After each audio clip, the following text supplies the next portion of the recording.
농촌뿐만 아니라 도시들도 인구 감소가 심각한 상황을 맞고 있습니다. 지난 70년대 전성기 때의 절반 이하로 인구가 감소했습니다. 하지만 도시는 외곽으로 팽창해 교통, 청소, 복지 등의 비용은 늘어나고 있습니다. 실질적인 수입은 줄어들고 있지만 돈을 써야 될 곳은 오히려 늘어나고 있는 상황입니다. 저성장과 고령화 시대, 중소도시들의 고민이 깊어지고 있습니다. 김제시 구도심의 주택가입니다. 도로변에 있는 집 한 채가 빈집으로 방치되어 있습니다. 담장도 없고 폐건축 자재가 인도에까지 쌓여 있습니다. 골목으로 들어가자 곳곳에서 빈집이 발견됩니다. 이것 때문에 고깝다. 이 집도 빈집. 이 집도 빈집이고. 응. 저도 빈집. 이 동네에만 빈집이 10채나 됩니다. 빈집이 늘어나면서 주민들의 불편도 커지고 있습니다. 학생들 막 예. 맨날 담배 피고 막 그게 말도 못해요. 욕하고 그게 싸우고 저들끼리 막 와갖고 막 싸우고 해가지고. 김제시 인구는 지난 1975년 22만 명을 정점으로 꾸준히 감소했습니다.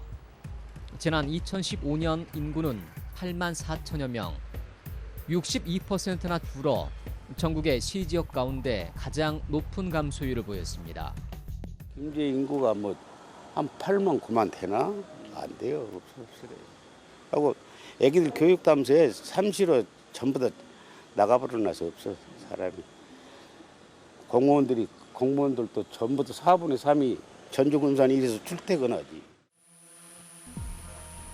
익산시의 경우에도 구도심에서 빈집이 늘어나고 있습니다. 이 마을에는 한때 30가구가 넘게 살았습니다. 하지만 대부분 마을을 떠나 지금은 빈집이 더 많습니다. 그다음 다 비어있지요. 그럼 비어있는 집이 한 10채 넘나요?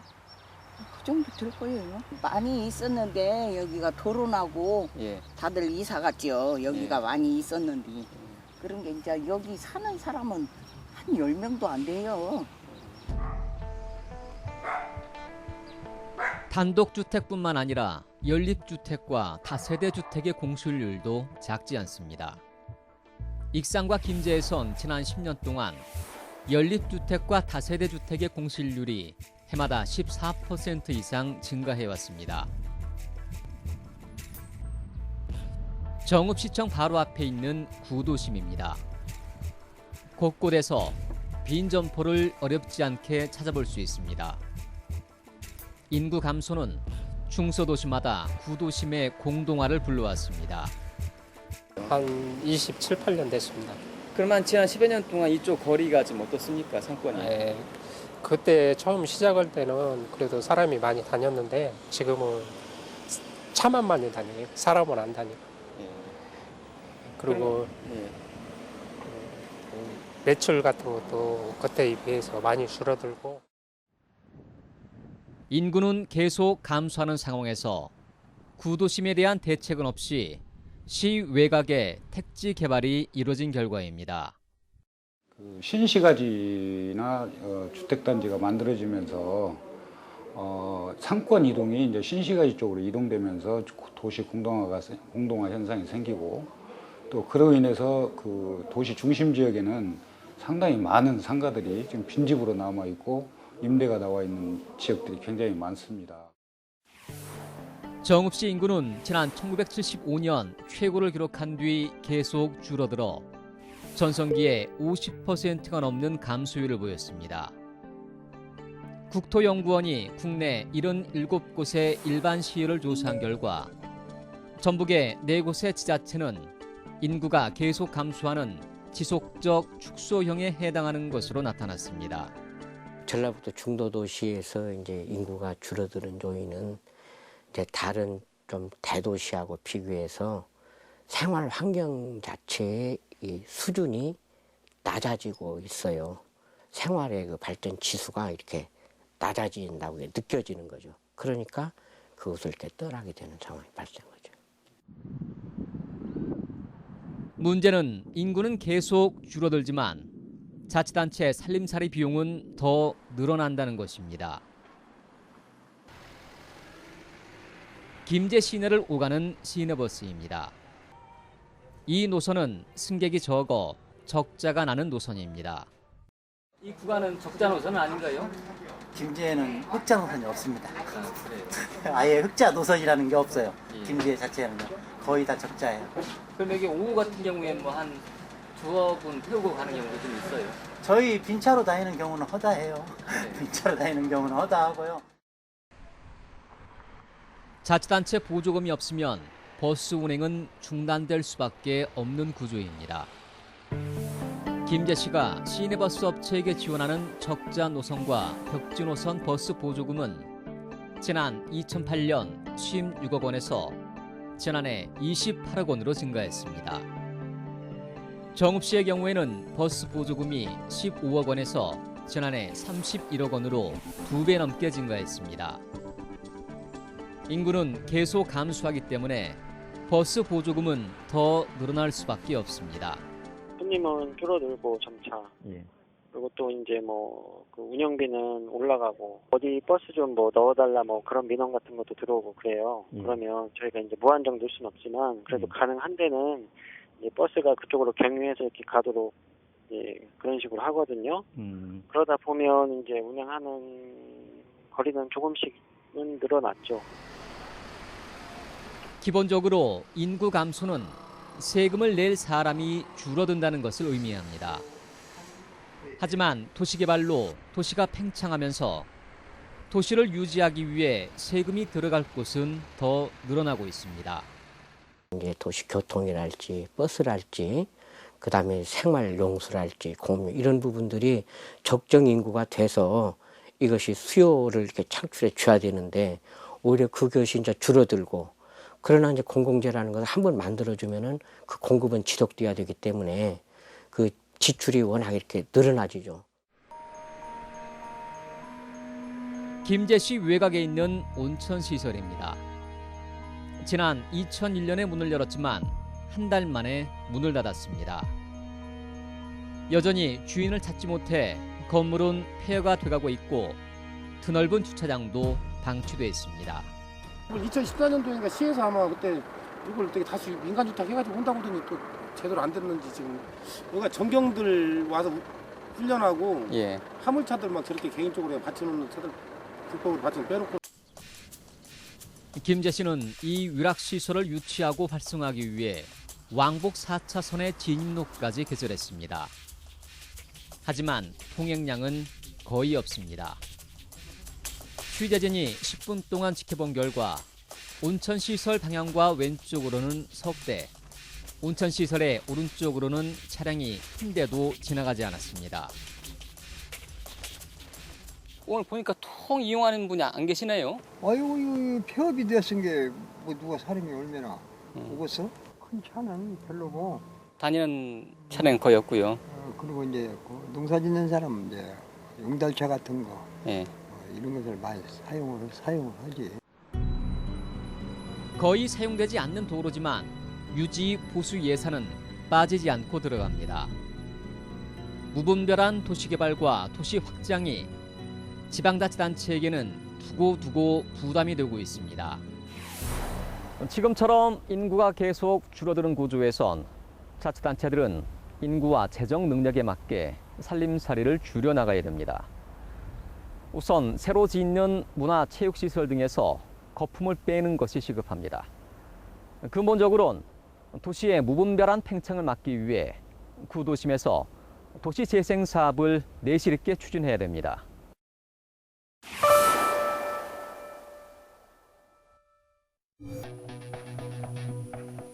지난 2009년 160억 원을 들여 건립한 김제문화예술회관. 한 해 7억 원에 가까운 관리 비용이 들어가고 있습니다.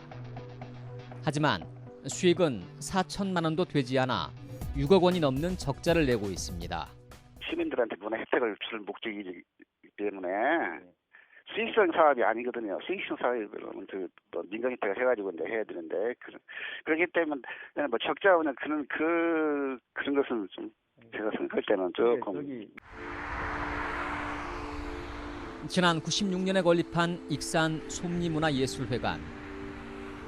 지은 지 20년밖에 되지 않았지만 익산시는 410억 원을 들여 1,100석의 공연장을 갖춘 익산 예술의 전당을 또 건립했습니다. 그 결과 2015년엔 27억 원, 지난해엔 23억 원의 적자를 냈습니다. 2015년 기준으로 이용객 수는 솜리문화예술회관이 더 많습니다.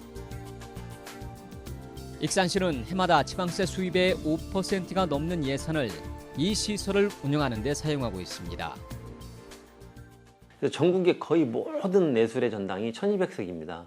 그래서 그러니까 그런 것들을 조금 도시 규모에 맞게 좀 필요하다고 하는 분이 있다고 한다면 조금 그 도시 규모에 맞게 객석을 좀 줄인다든가 시설 규모를 줄여서 만들 수도 있는 거거든요. 김제시와 남원시의 경우에는 재정 자립도가 15%에도 미치지 못하고 있습니다. 인구는 감소하고 재정 자립도가 떨어지는 중소도시로서는 가동률이 떨어지는 대형 건물 신축을 최대한 억제해야 됩니다. 시설들은 남아들고 거기에 대한 비용은 늘어나고 있고 그다음에 주민들이 늘어나는데 그걸 사용할 수 없고 지금 당면하고 있는 것은 인구가 줄어들고 있기 때문에 그 비용을 갖다가 우리가 절감하기도 해야 되고 그다음에 그 절감해서 그 비용을 보다 더 나은 전략 비전을 가져가는데 사용할 수 있도록 해줘야. 지난 2002년까지 익산경찰서로 사용되어 온 건물입니다. 2003년 경찰서가 시 외곽으로 옮긴 뒤부터는 계속 비어 있습니다. 경찰서가 이전하고 유동인구가 줄어들자 부근의 식당과 상점들은 잇따라 문을 닫고 있습니다. 전에는 이제 지원들이 이동인구가 있기 때문에 그도 왔다 갔다 하면서 이런 가게가 다 얘네 다 문 닫아버리고 지금은 완전히 좋아지. 한 8시만 되면 한 집도 없어요. 불 켜고 있는. 구도심의 공동화와 인구 유출을 최소화하기 위해선 분명한 공공기관 이전 대책이 나왔어야 됩니다. 비어있는 대형 건물을 구도심의 거점으로 활용했어야 되지만 구 익산경찰서 건물은 10년이 넘도록 방치되고 있습니다. 공동화 현상이 심각한 지역에 거주한 사람들의 생활 수준을 개선하기 위해서는 이제 방치된 부동산 전반에 대한 조사를 해서 어디를 재활용하고 어디를 녹지로 되돌릴 것인지에 대한 종합적인 계획도 수립해야 하고요. 구도심의 빈집도 그대로 방치하면 주거 환경을 해치기 때문에 서둘러 정비해야 됩니다. 시에서 빈집을 다 털고 소구공원이라도 조그만 공원이라도 운동기구 놓고 운동할 수 있게 좀 주거 환경을 좀 깨끗하게 해줬으면 좋겠어요. 불편한 점이 진짜 아주 많아요. 진짜 이거 먼저 해결을 해주셔야 돼요. 근본적으로는 도시의 인구 감소를 막기 위해선 구도심의 재생사업이 역할을 해줘야 됩니다. 정읍시 시기동의 이곳은 유흥업소들이 밀집해 있던 곳입니다. 유흥업소들이 문을 닫은 지 10년이 넘었지만 그대로 방치돼 있습니다. 상권은 완전히 가라앉았습니다. 들어오려고 생각을 안 해. 들어가고도 안 되니까 문 닫고 나가버리면 힘들고. 시에서도 저쪽에 주차장 하나 만들어준다는데 이제 그게 돼야 되는 거고 언제 될지도 모르고. 전통시장. 정읍시는 이곳에 방치돼 있는 유흥업소의 빈 점포를 청년 창업 공간으로 조성한다는 계획입니다. 여기는 청년 창업몰. 그래서 청년들이 좋은 아이템을 가지고 좀 창업을 해보고자 하는데 자본이 딸리는 청년들을 위해서 점포를 리모델링해서 그 청년들에게 좀 임대해주면은 청년들이 거기서 기반을 잡아서 그 창업을 해 성공하면 또 다른 지역에 나가서 이제 정식 개점을 하고 또 다른 아이템 가진 청년들이 여기 지역에 와서 또 하고. 익산시의 경우에는 익산역 앞 중앙동 일대에 대한 재생 사업을 추진하고 있습니다. 주거지역에선 내년까지 생활여건 개선 사업이 추진됩니다. 상업지역에는 2011년부터 조성된 문화예술의 거리에 추가로 문화공간을 건립해 사업하고 경관 사업도 추진합니다.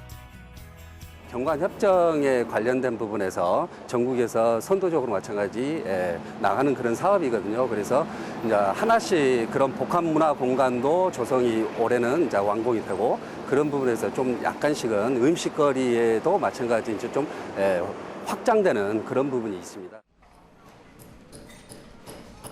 중소도시마다 도시 재생 사업을 추진하고 있지만 재생 사업의 효과와 방법에 대해서 주민들의 의견은 엇갈리고 있습니다.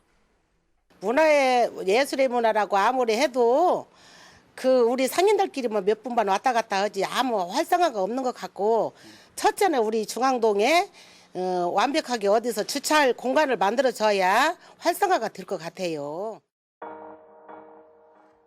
전주시는 한옥마을을 지난 99년부터, 군산시는 2009년부터 근대문화유산 거리 조성 사업에 착수했습니다.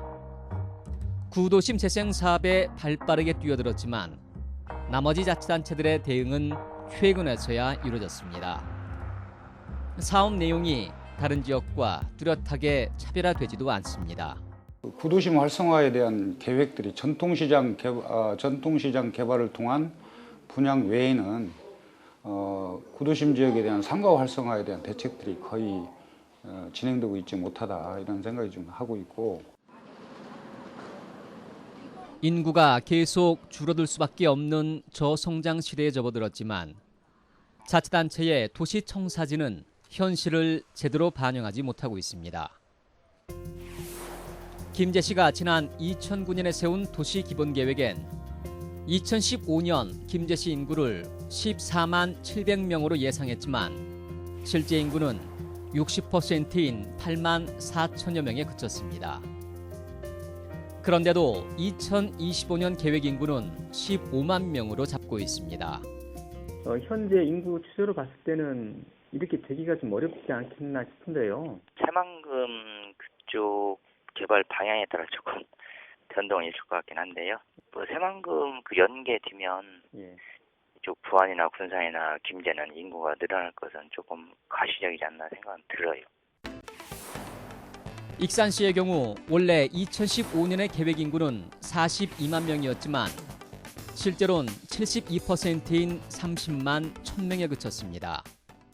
인구가 일정 정도 현재보다는 줄어들 수밖에 없는 이 국가적 구조를 인정을 하고 그에 맞는 예산 계획이라든가 시 지역 내에 아니면 군 지역 내에 기반 시설을 조성한다든가 이런 계획들을 좀 수정을 해야 된다고 생각을 하고요.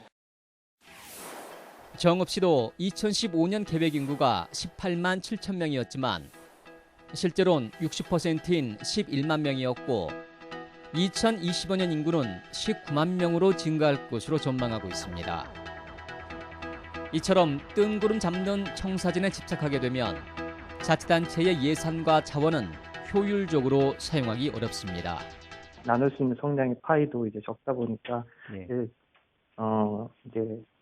점점 이제 도시 축소 현상이라는 것에서 좀 그걸 인식하고 좀 성장 패러다임에서 좀 벗어나서 어떻게 이제 충격을 줄이면서 축소할 수 있을 것인가를 이제 고민을 좀 해봐야 된다고 이제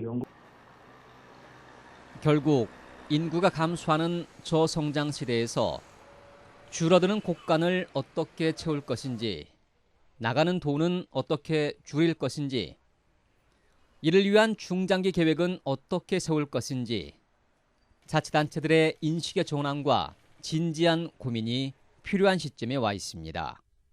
김제도 그렇고 정읍이랄지 그다음에 남원 이런 도시들은 다시 재정 전략을 다시 짜야 되고 그래 나름대로의 이제 그 도시 경영을 할 수 있는 비전을 다시 짜야 된다. 중요한 것은 인구가 줄어드니까 이 인구를 어떻게 증가시킬 것인가. 거기에 대한 종합 대책을 세우고 이제 중소도시들도 인구 감소라는 불편한 진실을 받아들여야 됩니다. 산업단지 분양, 각종 개발 사업 등으로 인구가 늘어날 것이라는 장밋빛 전망은 지금 같은 저성장 시대에는 더 이상 통하지 않습니다. 무분별한 도시 확장을 막고 구도심의 주거 환경을 개선해 인구 유출을 막아야 됩니다. 공공서비스의 예산 효율성을 높이고 인근 지자체 간의 시설을 공동으로 활용하는 등의 적극적인 긴축 재정도 필요합니다. 더 나아가 지자체 통폐합도 진지하게 고민해야 되는 시점에 와 있습니다.